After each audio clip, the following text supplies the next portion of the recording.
Let's talk about a good problem na may experience ng mga tao sa colony community. I talked about this with my with my manager. It is that ang observation niya kasi, and napansin ko rin naman, na marami sa atin unsure on how to sell yung Go High level. And akala ko rin na-explain ko na to ng masinsinan to the point na easily understandable na how to sell Go High level, but still nakikita ko pa rin yung common mistakes nag-show up. So, whenever we're selling Go High level, start tayo dito. Gagamitin ko yung concept na shinare ni Sean Clark. Siya yung CEO ng Go High level. So, imagine, Home Depot. Home Depot sa kanila or sa atin maybe, Wilcon Depot, ganyan. May Home Depot ba sa Pilipinas? Meron ba? Not sure. Wilcon. Ayan. Wilcon, meron. Ayan, Wilcon. Parang meron naman. Hindi lang super, Home Depot. Philippines. Search natin. CW. Meron. Actually, meron nun. Marami pala. Handful.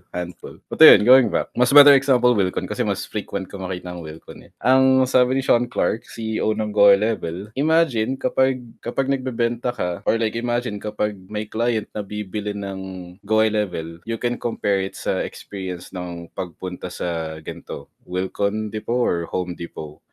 So, di ba, sa mga gantong bentahan, actually, better is tignan na lang natin yung image. Di ba ganito yung tsura niyan? Yan. Wilcon. Kapag bibili ka sa Wilcon or bibili ka sa sa Home Depot ng I don't know, furniture, panglinis, ng whatever it is, ng tools, ng pang toilet, whatever it is. Pag bibili ka sa depot, sa ganyan, mga ganyang stores, may specific na aisle ka lang hinahanap because you're trying to solve a specific problem lang. And like, I want you guys to keep that in mind. Yung idea ng pagbili sa parang gantong store na Wilcon or Home Depot, never ka pupunta dyan to buy a whole house para mag-build ng buong bahay. Pupunta lang sa Wilcon to buy a certain tool to fix something. It could be nagtitingin ka lang ng tiles, it could be may kailangan ka lang na specific na screw, or it could even be may drill kang kailangan lang and then you're out, kumbaga. So, parang in and out lang eh. So, it's the similar experience as to purchasing solutions ng Go High Level. Go High Level. Because yung mga clients natin, they don't need all the tools na available dito sa Go High Level. They don't need every single feature na available or every single solution na kayang i-provide ni Go High Level. You need to start somewhere and then upsell the other tools later. So what I mean by that is, and talagang in-specify sa akin to ni Sean Clark, for gosh sakes, make it simple. Sabi niya, tumatak sa akin yun nung sinabi niya yan. For gosh sakes, make it simple. If that means na ang binibenta mo lang ay missed call text back, benta mo siya ng missed call text back lang to any business. Even here in the Philippines, yung missed call text back, although we can't do this kasi ang mahal ng phone number, but it's a system na may bibili sa'yo, like $200 or $300.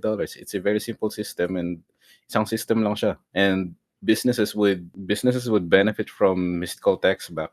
As an example, hanapin ko lang yung ano ko dito.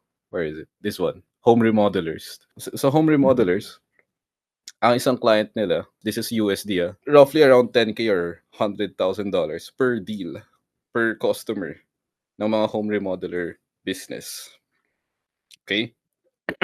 So if you can help them by offering yung combination lang ng dalawang tools, which is missed call text back and database reactivation, which is nothing crazy na i-set up initially, yung combination ng dalawang system na yan should generate them at least a customer or two within a month. And keep in mind, one customer is roughly 10K to 100K. So hypothetically speaking, if you can help them generate one or two customers in a single month, kaya mo mag-generate sa kanila anywhere from 10 to 20K all the way to 100 to 200K USD.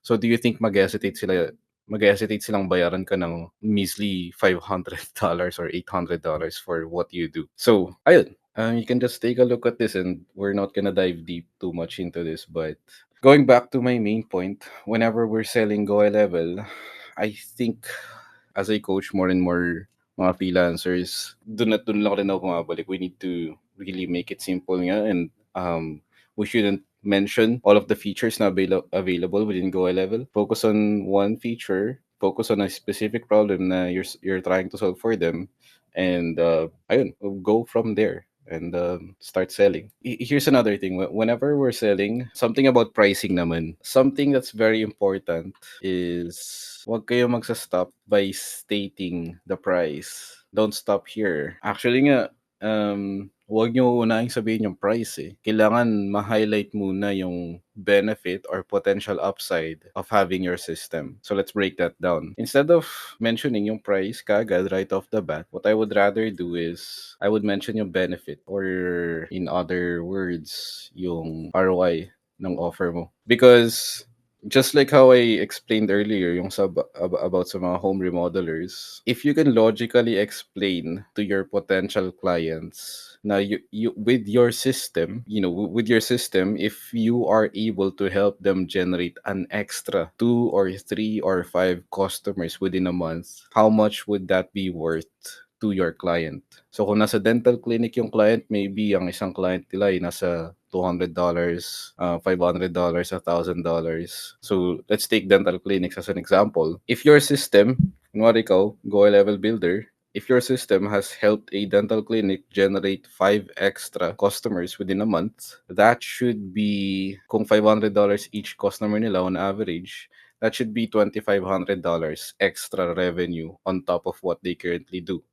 So, with $2,500, nag-charge ka maybe $500 lang per month for what you do, or $800 per month for what you do. Nakikita niyo yung ROI dun kasi you made them 2,500, and then you're only charging 500 to maybe even up to 800. Nakikita niyo yung ROI diyan, how it makes sense na mag-yes sila sa'yo instead of mentioning yung price kaagad na, "This is what I do, it's 500 per month, yes or no?" So, yeah, yun. Naobserbahan yun ng manager ko with yung mga Filipino freelancers, mga nasa audience ko sa The Colony, and yeah, mga people like you. And nare-reiterate niya sa akin maraming beses, I need to share how to sell yung services ng mga Go Level freelancers at least. So, yeah, I'm hoping this helps.